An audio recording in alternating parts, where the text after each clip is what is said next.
we always sort of talk about being disappointed but not being disheartened, and trying to sort of move on from your failures and see them as a challenge to come back and improve for next time. So I do my best, but it's no easy task. Welcome to the Effortless Swimming Podcast, the show that helps swimmers and triathletes love the water, become a better swimmer, and live a better life. Here's your host, Brenton Ford. My guest today is Josh Minogue, and in 2008, Josh was at the Australian Olympic Trials, wanting to make the Olympic team that would travel across to London and compete in a number of events there. And on the week of the trials, Josh became sick, and so he wasn't able to compete at the level that he was hoping to and was expected to. And after multiple years of dedicating himself to the sport, to his training, and putting in the effort that was required to get there, he unfortunately wasn't able to make the team. And so after that, Josh turned to surf lifesaving, or surf Ironman, and he managed to qualify and compete on the Nutri-Grain series, which is the highest level of the sport here in Australia, and which is televised and it's really well known across the country. And he was able to compete at that very top level, but he was never really able to quite make a breakthrough to be able to win races. He was always just a little bit below, and disheartened by that, Josh became frustrated with the sport, and in 2014 he was ready to give it up. And when he was about to throw in the towel, after he'd said he'd thrown in the towel, his coach begged him to give it one more try, and his coach wanted for him to compete at the Coolangatta Gold one more time. And this is the longest surf Ironman race in Australia. It's probably the most well-known one, and it's been won by a number of really well-known surf lifesavers, and it's probably the toughest event that you can get in surf lifesaving. And Josh eventually came back to the sport after his coach had begged him, and his coach said to him, look, I'll never ask you to come back, I'll never ask you to compete again if you just give this race one more chance. And Josh had previously come third in that event 4 times, but was never able to win it. And in 2014, the stars aligned and it all came together for him where he was able to win that race. And this episode is about being patient and how patience can pay off. And Josh talks about his experience going through the highs and the lows of sport, and where he felt like he was never quite at that top level, but where he persisted, he was able to get that big win. And had he not gone through those ups and downs through his career, he probably could never have got to winning that Coolangatta Gold in 2014. And now Josh describes him, he's now doing triathlon, described himself as a hack triathlete, but he's a very, very good triathlete, has qualified and competed in Kona at the Ironman World Championships. And we also talk a bit about that. And Josh's strength really is the swim leg. He swam a 47-minute swim in Kona this year, and is always in that front pack. Now let's get into the episode now. So Josh, we used to race each other back in the day, and I think it was at Hobart Aquatic Centre. Was this? I think I might have been like a long time ago. Yeah, I was like 12 or 13. I remember we might have raced against each other in a final there or something. And I just remember sort of seeing you afterwards, and I think you might have been done, and I was done, and we were playing in the kids' pool for a while, like mucking around. I was like, and I think, and you're really at a pretty high level then, and I was kind of afraid to talk. That. Well, I think you're a sub 2 minute freestyler, and I was hovering just above. And so if you're quicker than 2 minutes for the 200, you're a big deal. And so I was probably a bit too afraid to say anything, but a mate of mine, Simon Hearn, I saw some of his posts on the weekend and saw that you raced at the same race, and I thought you'd be a good guest to get on with your background in swimming, in surf Ironman, and now getting into triathlon. So do you want to just talk a little bit about your background in swimming to start with? And it probably feels like a long time ago, but and I mean, we look back and geez, it goes fast. But I mean, you were at a very top level for quite a few years there. Do you want to share sort of what that was?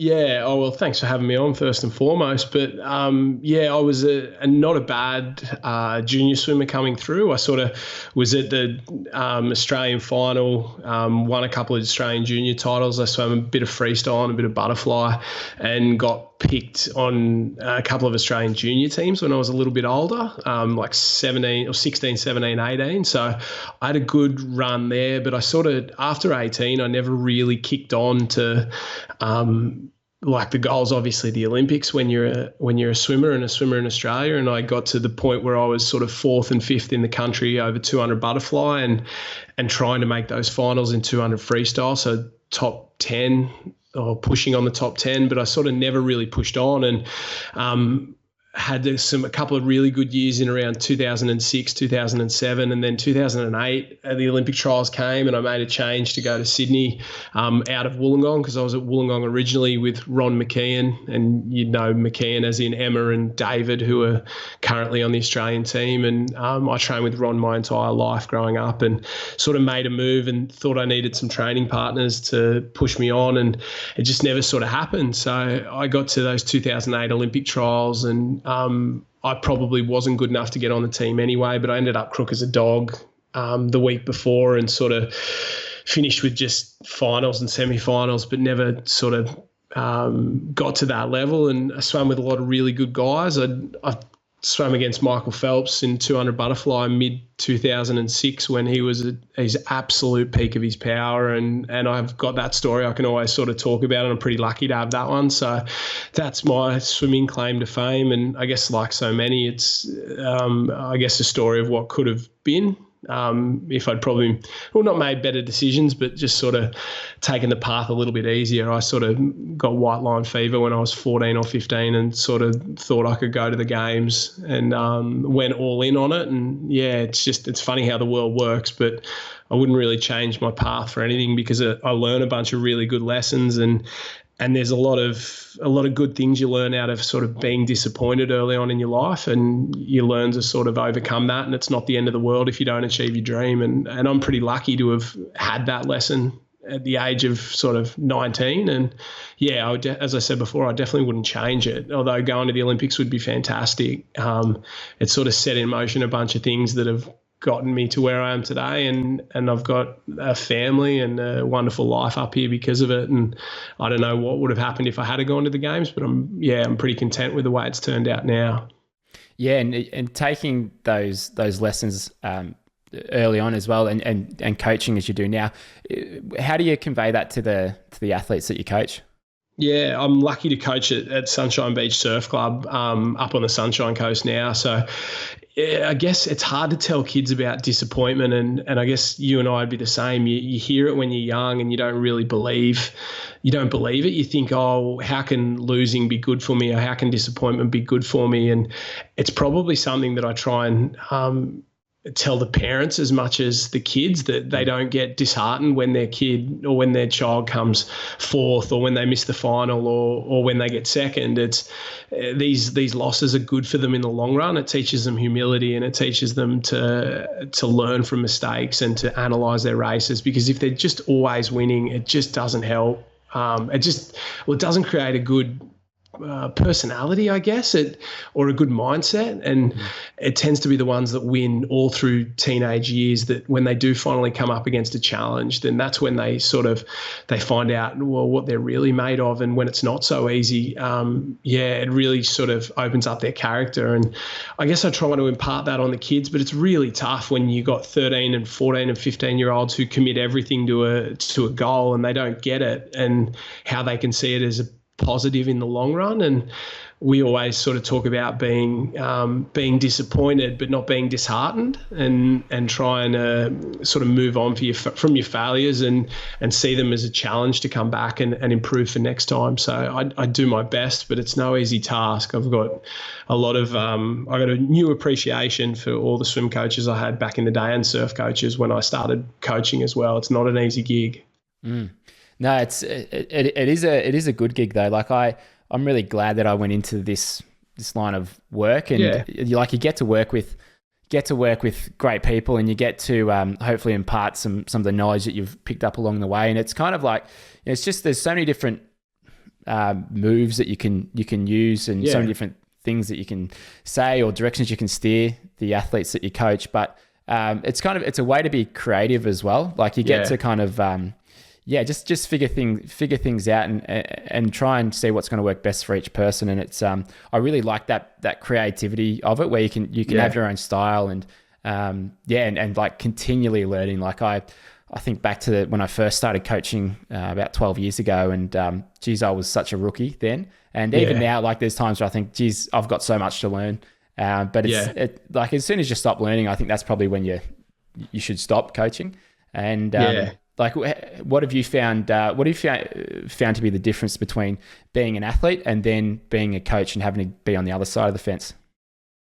I think that being the athlete is simpler. Like I was always somebody who really trusted in my coaches, and that was important for me. I trusted in them wholly, and it was an unwavering sort of trust. And I think late in my career, that went out the window when I left Ron, and that was the big thing for me, is that I trusted them completely, and I knew that if they told me to swim 100 100s, I knew it was good for me, so I'd do it with everything I had. And I just think if you don't have that trust, and it's just not going to work. And that's probably been the toughest thing, is developing that trust with the athletes, where they know that if they listen to you and they commit wholeheartedly, you're committed as well, and you'll get a result in the end. And it might not be the result you're looking for, but it'll be a result. And that's probably been the toughest thing, or the biggest difference, I guess, between the two is I'm the one making the decisions, and I'm the one who's sort of having to think it through. Whereas as an athlete, you sort of get, I guess it's not laziness, but you sort of just fall into that, okay, I'm going to believe in them, I'm going to do the hard work, and we'll come out on the end. Where the other way around now is, it's not so much the physical hard work, it's probably the mental side of it, in terms of planning and making sure that the path that you're going down is the correct one. And that's probably the big thing I've struggled with starting off coaching, is just knowing or trusting in yourself and your own plan, and having different plans for different people who have different personalities and different skill sets. And that's been the big one, is keeping the faith when it gets tough, or when it doesn't seem like it's working, or when you might get a couple of bad results in a row. That's really been the hard one so far, and something I'm having to learn to deal with. And I've been lucky to have some great coaches in my life, some really, really fantastic coaches, both in swimming and in surf, and now in triathlon as well. So I just continually try and learn. I've no doubt in the world that I'm not the best coach going around, but I'm one who's willing to work the hardest, and one who will listen and I guess steal from other coaches and learn and grow and adapt, and not just be set in my ways. So that's probably one area that I've really enjoyed coaching, is stealing from people and seeing how they do it at different surf clubs, or different swim coaches, or different coaches from other sports and stuff, just stealing from them and trying to adapt that into our own program. So it's definitely not an easy gig, that's for sure, but it's one that's fulfilling and worthwhile when you have those kids trust in you and commit to you fully, and you get to commit back and chase a mutual goal. And are you enjoying the combination of training, doing the triathlons now, and also being able to coach? Do you find that if you're continuing to work for something, that it helps you with your coaching? Yeah, and it keeps me sane as well. I don't think I could go into no exercise and stuff like that. And I guess it keeps it a little bit real for me as well. Like I always say to the kids, I'd never set them something that I wouldn't be able to do myself, or that I wouldn't do myself. So there's that element of keeping it real. Like if we do a run, or if we do a set in the surf, if I go, oh, geez, I'd never do that, or I couldn't do that, then it's not really appropriate. And I think sometimes if you're too far out of the sport or too far removed, you just forget what it really takes and what it's like and that. So I sort of stay in the water a little bit, and I make sure that I'm there doing a couple of sessions as well on the outside, because if I can't do it, then there's no way that they're going to be able to do it. Or if I struggle to, then some of them probably will, but the majority will just walk away. So yeah, I enjoy doing that triathlon element, and it's just a personal goal thing as well. Like I think everybody's got to have goals and challenges, and that's the big one for me is there's challenges sort of professionally and in terms of relationships and away from sport, but I've always got to have like a sporting goal as well to chase. And it seems like I've just got a really silly one at the moment with this whole Ironman thing, and I'm loving it, but it's definitely not easy. Yeah. And it's that's what I found. Like I've done a season of triathlon, and I'm just about to get back into it. And I enjoyed the like trying something new, like the running. I'd always sort of run a bit, but or the biking I still suck at, and I've got to get a lot better at. And but it is good doing something new and being challenged that way, because firstly the improvement that you can make can be so dramatic, and when you're at that higher end of or the top end of the field, like especially if you were swimming and surf Ironman, like it's the improvements are so marginal, but when you're trying something new, you really get those big gains, and that can be quite fun. And I think the like the sanity aspect of it too, like it gives you something to really just dial your focus into, and also the physical side of it, where like if I'm physically fit, mentally I'm the same as well. But if I'm mentally fit and then physically not doing anything, like the physical for me often comes first. I find, like if I get that right, the rest falls into place. Yeah. Oh, it keeps me out of trouble. I always say, like if I'm riding a couple of hours in the morning and running in the afternoon or swimming or whatever it is, then I'm not going to go and have 6 beers after work on a Friday afternoon kind of thing. Like I'm going to go home and do a session and go to bed. And you're spot on. There's something to be said about challenges that are hard and that really test you. And there's a lot to be said about doing something completely out of your comfort zone, and sort of similar to you, while swimming, or while they've got the same name, like Ironman and Surf Ironman, they're just so different. I found riding the bike so difficult difficult to get fast on, and that's been sort of the best part for me, that it's such a challenge and it's not easy, because I don't think I think if you get caught doing easy things, you just take soft options everywhere in your life. And I guess it's one of the big things I push on the kids is the way you do one thing is the way you do everything. And if you're willing to accept a big challenge in one area of your life, you're probably willing to do it in other areas. And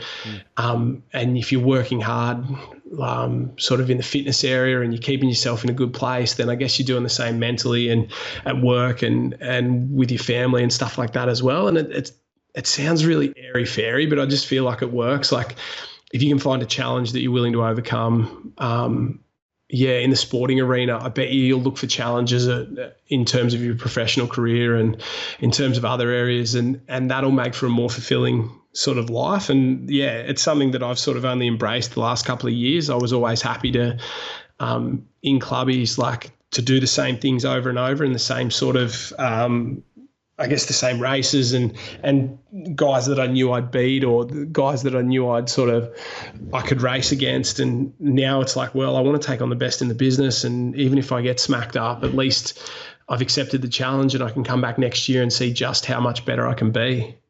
Yeah, I completely agree with that. Like you focus in on one aspect, or you challenge yourself on one aspect, and that plays out to the other areas of your life. Like say you got 10 things, sort of 10 areas of your life that are happening. Let's say 2 of those are going well, 8 of those aren't going well. If you focus in on those 2 that are going well, I find that will then transfer across to those other aspects of it. And so the same 100%. Thing goes with with challenging yourself and going about it that way. And I mean, what was your transition from swimming to surf Ironman like? And was there, like, in terms of your actual swimming, like what did you have to was there much you had to sort of change there with the stroke, with how you trained? How'd that go? Well, so after the 2008 Olympic trials, I think that was in May, I didn't know what to do. I moved home from Sydney to Wollongong, was living with mum and dad, trying to get uni finished. And I'd always gone to the Aussie titles in terms of surf, but I'd just done the surf race, or I'd go around in the Ironman and kind of get knocked out in the semi or something, because I wasn't doing any ski or board work. So when I got home, my old man said to me, "Oh, do you want to do the Coolangatta Gold? It's on in 6 months and it'll give you something to train for." And I could sort of get round reasonably, but I wasn't very good.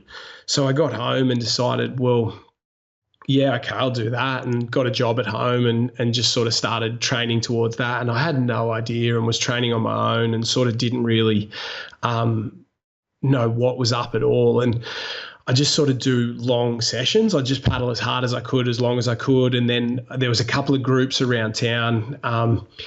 in terms of like board and ski, there was some guys like David Smith, who won an Olympic gold medal for kayaking, and he was a really good swimmer when we were young as well, actually. And Hayden White and Ali Day and those sorts of guys were training. So I jumped in with them on ski and board. And then swimming, I went back to Ron at Wollongong there, and I didn't really have to change that much. Like, I'd done a lot of surf swimming as a kid, so it came really naturally. Like, I just spent all day, every day in the surf, and it wasn't a big deal. And there are differences in terms of your stroke and stuff like that, but for me, it was always inbuilt. And I guess it's hard when I see a lot of the guys, maybe you're coaching in that are coming to surf swimming or open water swimming late in their life, and it's just such a foreign environment for them. I know they feel like, I'm getting dragged under, or I'm going to drown, or I can't get a clean stroke. Whereas for me, it was always, we're surf swimming now. I'm just going to surf swim. And that was something I was lucky to have. Like, I grew up at the beach. We'd spend every day we'd just spend every day at the beach. Like, I'd go swimming training. I'd come home from school, go to the beach for half an hour and body surf, and then get in the car and go swimming training at 4:30 kind of thing. Like, it was just another part of life. So it just came really easily in terms of that swimming, but it was the other elements, the board and ski, that really sort of made me struggle. And that had an effect on my swimming as well, because it's sort of different muscle groups, and that affects your swim. And I always found through my clubby career, when I was racing in the Kellogg Series, or when I was training for the Coolangatta Gold or the Aussie titles, that if my ski paddling was going really well, my swimming had sort of struggled a little bit. So I had to be really conscious of sort of letting that go and understanding that, well, yeah, my swim's not fantastic at the moment, but it's good enough, and my ski's going a little bit better, or my board's going well. And I sort of had to take a backward step and just let my swimming go for a little bit, and not go as in disappear, but when you go from swimming 10, 11 sessions a week back to 5 or 6 sessions a week, you've naturally got that drop off, and you sort of have to find the level again, and it levels itself out after sort of 12 months, and you figure out that, okay, this is where I'm at now, and you sort of, I guess, you reset your PBs and what you want to hold at training and what's acceptable, and then you go again and you try and build that back up off 5 or 6 sessions a week rather than 10 or 12. Like, I went from trying to swim sub 350 for 400 to just being happy to go, hey, I'm going to go 4 minutes or 4:05 kind of thing, and that's all 3:55, and that's good enough kind of thing. And that's all you sort of need to be able to swim at the top level to be effective. So it was kind of just a big reset, going back into clubbies, and then I moved from, I went to the Sunshine Coast for a training camp to train with Michael King at the Mooloolaba Club. And I remember ringing Dad about 2 days in, and I said, look, I'm not coming back. And he sort of laughed at me and said, what do you mean? I said, actually, I'm going to drive home, pack my car up, and then drive back to the Sunshine Coast and just move up here. And he was really supportive and stuff. And he said, look, you're only 19, like, give yourself 2 or 3 years and see if you can and chase this dream. And it had always sort of been a dream of mine when I was a kid to be an Ironman. Like, I'd looked up to him as a kid and watched the likes of Darren Mercer roll around, and Michael King and Rhys Drury and Phil Clayton and those sorts of guys that were famous, and they were making money, and they were going to the beach every day. And I decided if I wasn't going to chase that Olympic swimming dream, that I was just going to give it a go on the Sunshine Coast and see if I could become an Ironman. And I got really lucky to move into the Sunshine Coast with a bunch of good young up and coming guys like Matt Poole and had Jack Hansen, and there was Gemma Newbigin here, and a bunch of other sort of good, Cam Cole, and a bunch of other sort of good up and coming Ironman that were sort of 19, 20, 21, and we all moved in here together. And I guess the rest is history for us. Like, most of those guys went on to be in the Ironman series for a long time. Some of them still are. We had the likes of Ali Day, Matt Bevilacqua, Hayden White, Kendrick Louis move in. We had, you name it, they all went through Mooloolaba at one point. And we were probably the strongest, if not the second strongest, Ironman group in the country. And I just got so lucky to find a coach like Kingy, a group like that to look after me as a 19-year-old. And yeah, they're still my mates now. They were in my bridal party when I got married earlier this year, and they're still some of the best in the business. Like Pooley's leading the Ironman series, and we lived together for 8 years. And I think I moved out and he became a whole lot better. So maybe I'm a bad influence on him. And you I remember hearing that you were about to give up the Surf Ironman, and then your coach Kingy said you should give the Coolangatta Gold another crack because you'd come third 4 times. So I was in the series for 6 years in the end, I think I had 6 years in the series, and I'd have a good year and a bad year, and I'd be injured and I'd be up and down, and it became really draining on me. And I had some really good results where I got some good race results for me kind of thing against some great competition. Like I had some sprints up the beach with Shannon Eckstein for 3rds and 4ths, and I went to Perth and won a couple big races over there. And I was good, but I was never sort of top level contender for the overall series. I could get a race off here and there and be competitive, and I got towards the end. Well, I got towards my 30s and I just wasn't making enough money. I was really poor, and I was making enough to get by, and thought, I'll get a real job, and ended up becoming a sports journalist on the Sunshine Coast.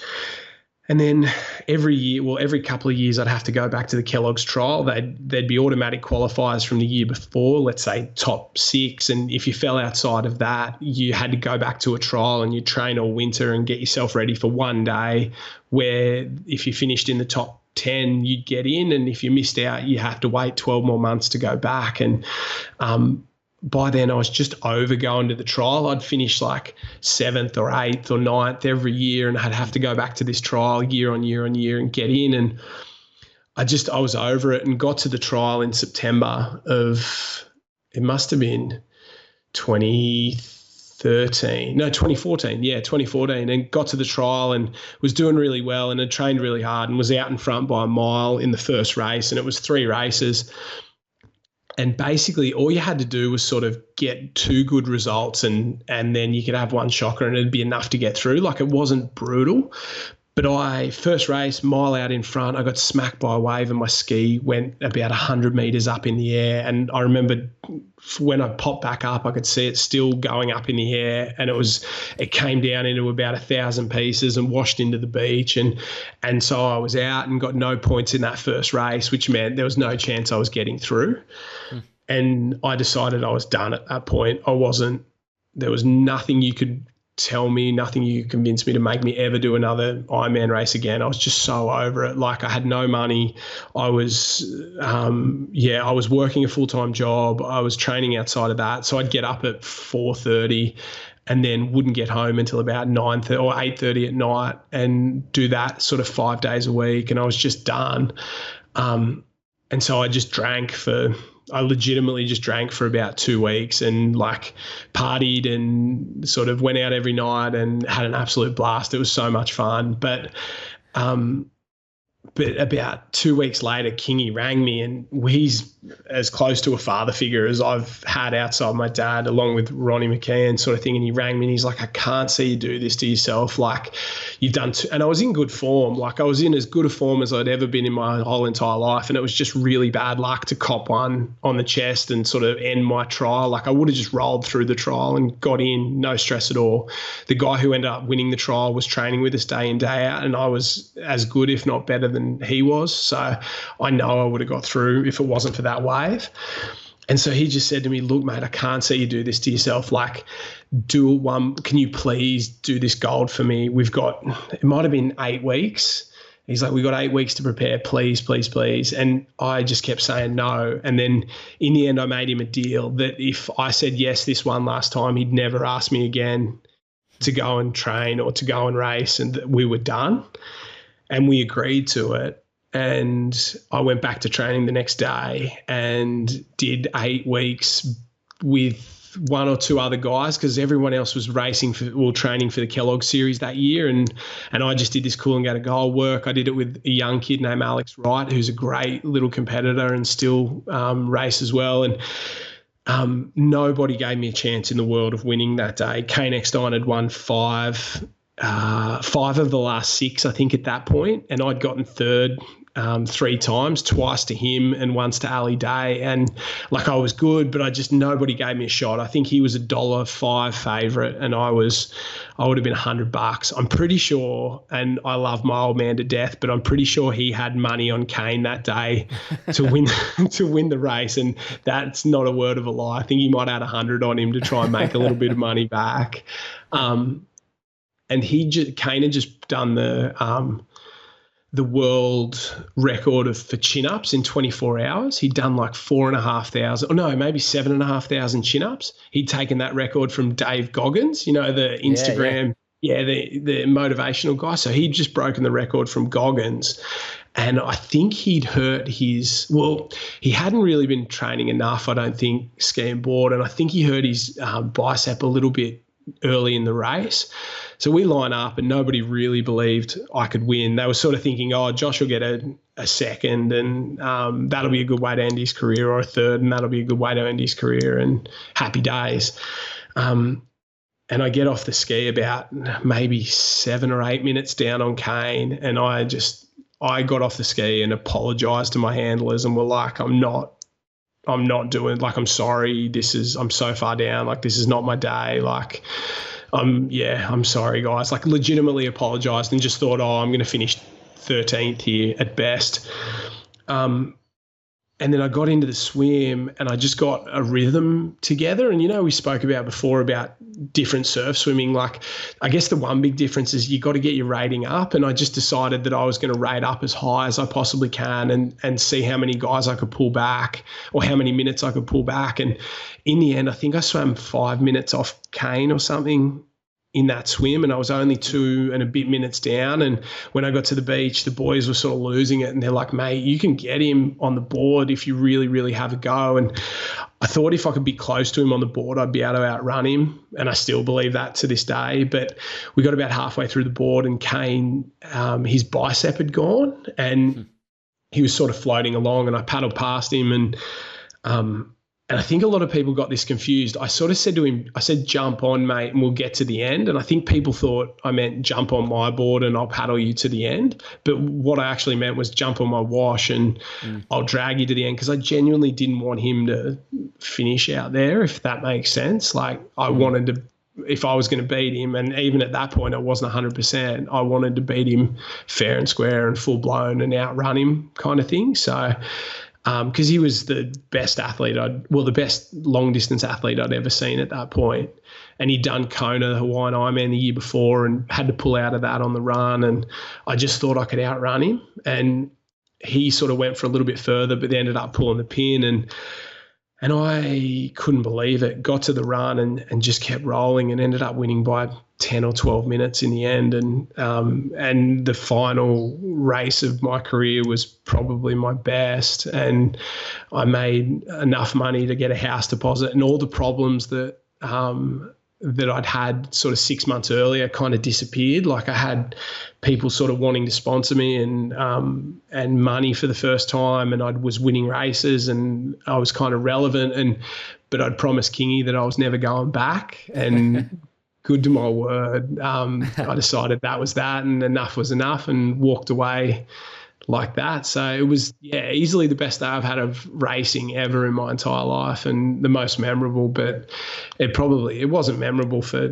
winning. Like, that was awesome, but it was memorable because of the people that were there and the way it all sort of came about. And if it wasn't for Kingy, Michael, I would never have lined up in a million years. So I owe him, and I will always owe him for doing that for me. So it's a crazy story for me, and I just got really lucky on the final day, sort of thing. And we spoke about before, or when I spoke at the start about swimming, I feel like all those results and missing out on the Olympics and all those sort of close ones, I all sort of I had a little bit of karma on that day. Like, I don't think I probably deserved to win the gold that day, but I'd done a hell of a lot of work, and I probably deserved a result in swimming somewhere along the way. And it's funny how the world works, and I finally got a result, but it came 8 years later, 7 years later, in an Ironman race rather than a 200 butterfly or a 200 freestyle. So,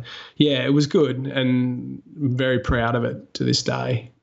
And so after that, probably one of the highest highs of your life, what was it like then, knowing that you weren't going to compete again in Surf Ironman? Was there a time where you felt a little bit lost, because that was, what you've been doing for such a long time? Where were you at in terms of like mentally, and then sort of with the prospects of work and everything? Where were you at? Yeah, and I was on cloud nine for weeks and weeks afterwards, and I just started dating my eventual wife at that point, Taryn, and I was just enjoying life. Like, it was rad. I had such a good period, but it was probably 6 months later when I was like, I need to find another outlet kind of thing. And there was a big change up in that period. A lot of the boys on the Sunshine Coast moved to the Gold Coast for clubbies. So I sort of lost that group of I could go swimming with in the morning, or I could go and have a paddle with in the afternoon. And so I decided that I needed another challenge. And I guess triathlon was it, and decided to jump on. And I'd always sort of watched Ironman as a kid. I'd watch Kona like everyone, and they all tell the same story, like Wild World of Sports.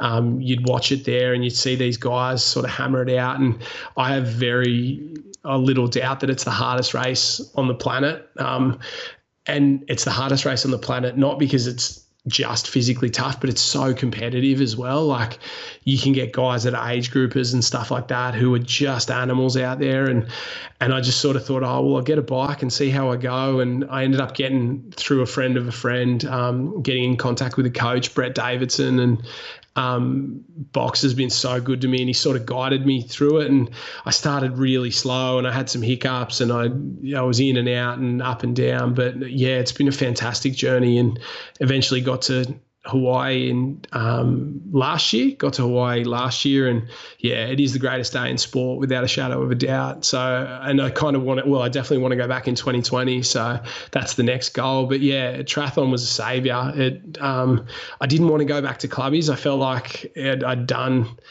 everything I could do, but there was nothing more there that was sort of motivated me at all. And I would have loved to win a Taplin relay, which, if people listening don't know, that's where you have 2 board paddlers, 2 ski paddlers, 2 swimmers, and it's the last event of the season at the Australian Championships, and so much emotion goes into it, and it's so tough to win. And I think we ended up with maybe 4 silvers and 2 bronzes over the years, all to Northcliffe, the best club in the world. So I just wanted to win one of those so bad. And then when the boys sort of broke up and went to different clubs and moved to the Gold Coast, that possibility went out the window as well. So I think it was like there was no more goals there. And I just thought, well, what's the next hardest thing I can do? And that's punish yourself for 9 hours in a triathlon. So yeah, it was definitely a wake-up call. Yeah, and that's it's funny how you keep coming back to similar but slightly different sports, but all ones that are very, very physically demanding. And but I think that's like, I've sort of found that, like, I still primarily swim, but we'll get back into triathlon, but have done a bit of running, and it's just like, for me, that's where I find so much enjoyment, and being, I love the feeling of being fit and healthy, and being out in the sun, and just like coming from that space, then everything else tends to go well. And it's there's really peace in the physical exertion, and in those events where it's incredibly hard. And when I built up and did an Ironman in 2016, did the Taupo one, and I've never suffered that hard at the last like it. 10, well, it's probably the last like 20 Ks of the run really, but the last 10 Ks of the run, I've never been in that space before. And like at the time, it really sucks, but it's one of those things that sucks at the time, but you look back and go, that was awesome. I'm so glad I did it. And if you can bring that sort of feeling on yourself on a somewhat regular basis, I think that really makes you feel alive. I think that, and there's like I think it's Cameron Haynes, who's like the ultra marathon runner and bow hunter and stuff. And he's like, there's two types of fun. It's the fun that you're having at the time, but you don't really remember it. And then there's fun that like sucks at the time, but you'll remember it fondly for the rest of your life. And that's what these sorts of things are. I think they suck at the time, but you've got the stories to tell, and you've got that sense of accomplishment and all those positive like things along the way. And you're spot on. Like, I had some really, I guess, warped role models as a kid, like, and not warped in a bad way, but guys I looked up to guys like Dean Mercer, who'd go out and train for 6 hours straight, or like some of the, like you look at guys like Grant Hackett, or those guys who just like to be hard for a long, long time. And like 200 butterflies, like it's a stupid event and it hurts and it's miserable, but it's so much better than swimming a 50 freestyle or a whatever it is. Like they're the tough ones. I used to love 200 freestyle because it was all in from the start, and it was way more pain than all the other events. And I don't know, I've always been drawn to those sorts of things. So Ironman was a perfect fit. And I guess that's why I was drawn to the gold as well, because it's the toughest test in surf sports. Like, it's 4.5 hours, and people go, oh, well, 4.5 hours, that's like half of what an Ironman is. But you're also battling against the elements. Like, you could be punching into the wind for 3 of those 4.5 hours kind of thing. Like, and then there's surf, and then there's the other competitors, and then you've got to overcome all the other things that go along with it. Like, it's not easy at all. And that's what sort of drew me to it.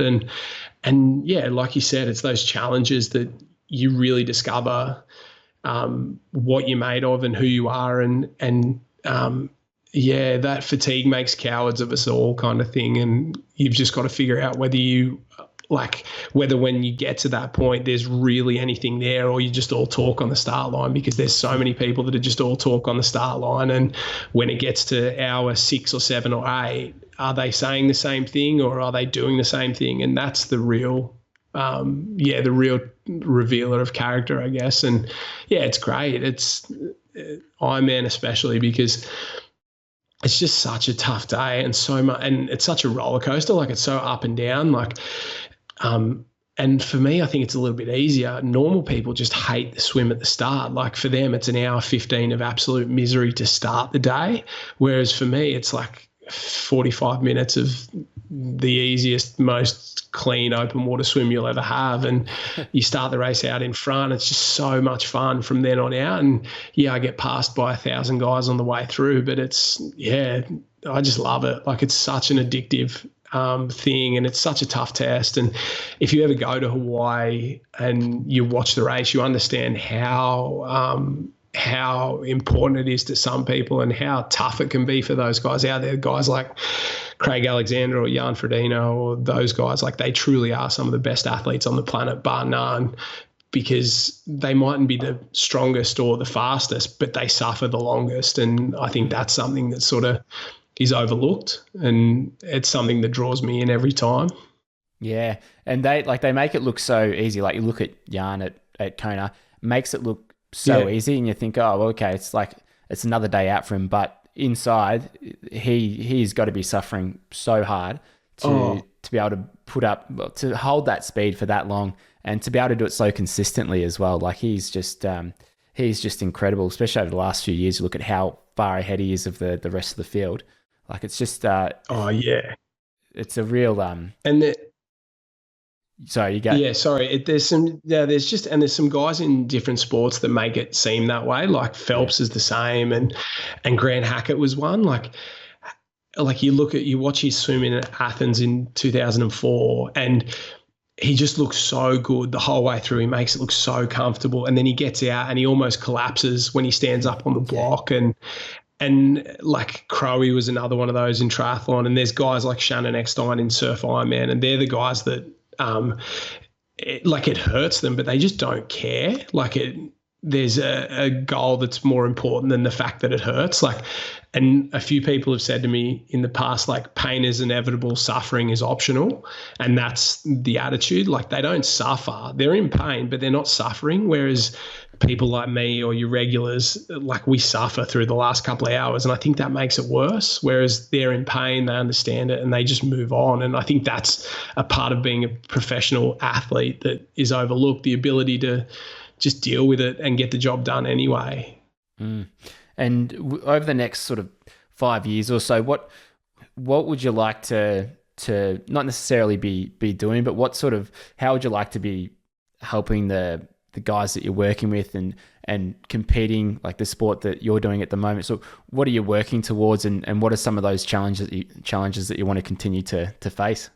Yeah, I guess going back to Hawaii is a big one. Like I went there and got humbled pretty badly kind of thing. I swam really well off the front. I think I swam 47 high on the swim and rode really well, and then ended up sort of just a walking zombie in the run. So personally, that's the big goal, is to get back to Hawaii and just put in a better day than that. Like I don't think I'll ever be a professional triathlete or anything like that, but if I can put in a strong sub 9 hour or something like that, that'd be pretty rad.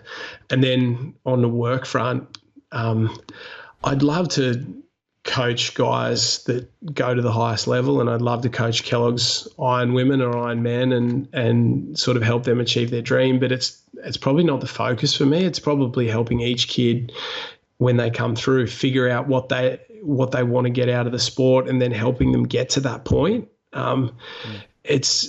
Everyone wants to be on TV and everybody wants to do all those things. But for some kids, it's like, hey, I just want to be the third person in the board relay, or I want to get to the state final, or I want to go from not being able to get out around the cans and back in. And it's definitely not as glamorous as being the coach who has the guy who wins, but it's certainly just as fulfilling. So for me, I've got some great kids who can definitely make it at the top level if they choose to, and I will be there and support them 100% the entire way. But I'm more about finding out what each kid wants and helping them get there and helping them overcome challenges, and challenges that are away from the beach as much as the ones that are on the beach, because kids have a tough time, and these kids are great young kids, but they also have to deal with school and friendship groups and social media and all those sorts of things. So if I can be one of the positive outlets in their life and sort of have an impact like some of the coaches had on my life,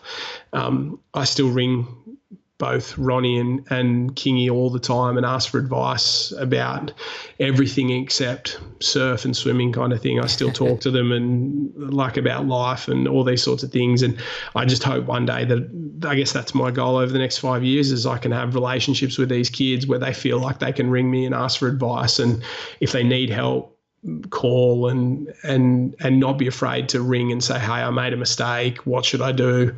Because that's more important than gold, silver and bronze at the end of the day. These kids some of them will be champions, I have no doubt about that, but a lot of them won't be. And it's probably more important that I have a positive impact on their life rather than helping them paddle out around 3 cans and back to the beach super fast, because I don't know when they're 60 or 70, whether that'll be all that important on their list, or whether it's, hey, you helped me through that tough time. And that's probably the big one for me.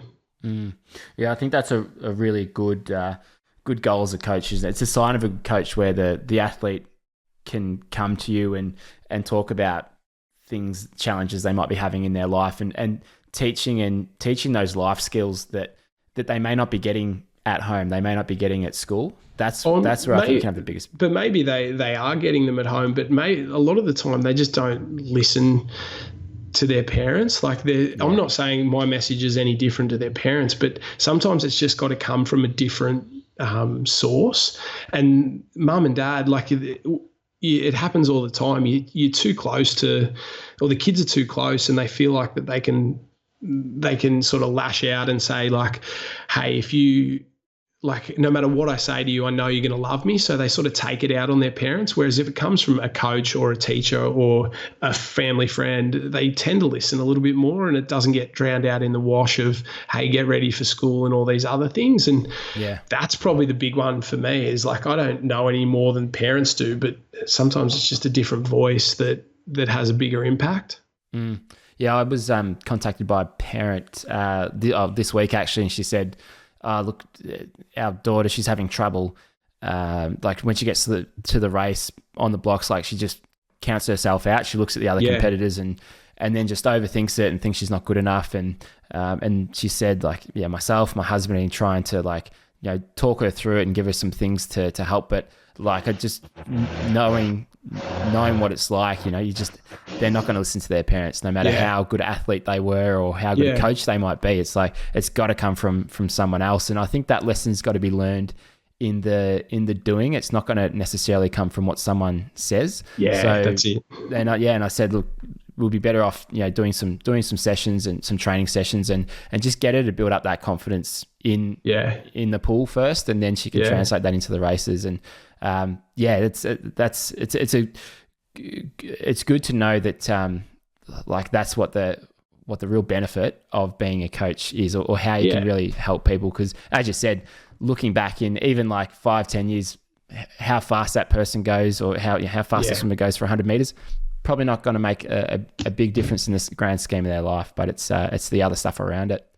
Yeah, and I learned that from, like, Ron McKeon's a perfect example. He had his daughter Emma just missed the Olympics as a 14-year-old, and when she got a little bit older, he told her that she had to go and get another coach because the relationship wasn't working and not the relationship had broken down, but you need someone other than dad telling you hey, you need to swim this and do that. You need dad as well as coach. And Emma went off to Brisbane and grew as an athlete, and their relationship's fantastic. And like, it showed me, and she won the most Olympic medals in Rio of any Australian. And he was good enough to know that, hey, her needs come before mine, and as dad, I need to let her go. And was the Australian open water head coach at that point. So, you know, he's a fantastic coach and all that, and could have got her those medals as well. But sometimes that second voice is just so much more important, or equally important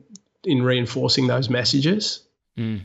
Yeah, and my dad was my coach growing up until 18. How did that go? Well, it was really good because he, like, when we got home, there was never any talk at the dinner table like, you didn't push hard enough in that set, or like, there was none of that. And so that's what made that relationship work. Ooh, so and I mean, I was never at that level where I was kind of just off Australian Open qualifying times. So, you know, there wasn't that need to sort of go elsewhere. But had it, like, I've seen parents who coach their kids who will take it home and take it to the dinner table, and it just doesn't last, because that's not what you want from a parent. You want I heard a guy, Ben, I think it's Ben Crown, he works with the Richmond Tigers, and he was being interviewed on SEN and talking to Gary Lyon and someone else, and one of the things that he said about being a parent is all you really need to say is to your kid is, I love watching you swim, or I love watching you play footy. It's not, I love watching you get that gold medal, or I love watching you swim fastest. I love watching you do whatever it is that you do. And I think that's such a good and simple message, because the kid takes that and go, Mum, Dad loves watching me, play footy. Like, that's all it needs to be, and that's the best way you can support your kids. Yeah, and I think it needs to be that needs to be the first message. Like, and I'm not saying don't tell your kid, oh, hey, you could have done this a little bit better or whatever, but as long as that's not the first message. The first message is, hey, I'm proud of you. Hey, you did a really good job. It was fantastic. And then when the kid knows that, they're probably more accepting of any advice you've got to give, kind of thing. And whereas if it's just, oh, hey, you missed that goal, or you were slow over the third 50 or whatever it is, that's when it becomes, hey, I've got two coaches here, and I'm not looking for two coaches. I'm looking for a coach and a mum and dad, not somewhere. And it seems like you and your old man had that perfectly, like, coach on pool deck, and then when you get home, it's dad. And that's what it's all about. Like, that's the good balance that you need to have. And most of the parents that I've got are fantastic like that. They're really, really good. They understand, and it's been really, really refreshing, because you hear horror stories about kids sport parents, but I'm really lucky in that sense that they let me be coach, and for the majority, their mum and dad, which is fantastic. And and everyone wants the same thing at the end of the day. They just want their kids to be successful and they want them to be happy. Like that's the most important thing out of all of them. And if I could end up finishing up here with all my kids enjoying it and happy and having fun, then I've done my job. And if we win some stuff along the way, that's pretty cool too. Mate, it's been great chatting to you. And for those people that are listening, you have your own podcast, which is based around... You sell yourself too short. You're too kind. But no, it's called Around the Can. So do you want to talk a little bit about that? And for anyone who's interested in surf clubs and that kind of thing, how's the best way to find it, and how'd that all come about? Yeah, so we, my best mate, Jack Hansen, who is possibly one of the best coaches in the country, or is one of the best coaches in the country in surf life saving, one of the best youth coaches, that's for sure. He has a connection with kids and he's unbelievable. We're best mates and we love surf life saving, so we just put out a weekly podcast about surf life saving. It's pretty hardcore surf, but we just have a bit of fun with it, nothing too serious. And it's pretty low key. We talk to some former competitors as well. We've had the likes of Guy Leach on before, talking about what the sport was like in the 80s and what it's like to be one of the most famous sportsmen in the country and end up going on Baywatch and all those sorts of things. So we just have a bit of fun with it, and it's called Around the Cans. You can get it at all places where good podcasts are provided. So jump on and have a listen and give us some feedback, and we love it. So yeah, it's not the world's greatest podcast, that's for sure, but we do our best. Well, that's a good approach. We're always looking to improve. But I think the way you sort of undersell yourself with your level of sport, and I imagine it's the same with your podcast. So, mate, I appreciate you being on the podcast. I'm looking forward to catching up next time I come up your way. Beautiful Sunshine Coast, mate. You're always welcome, that's for sure. Thanks for having me on. And if anyone's ever got any questions, just jump on the gram and hit me up, and hopefully I can answer anything anyone has, or if they want to give me some feedback, I'd really appreciate it. And we'll put all those links at the bottom of the show notes, and people can find you there. And what's your Instagram handle? Joshy Minogue, so Joshy with a Y in there, and not Kylie, so similar spelling, but all good. Love Thanks, it. Mate. Thank you so much.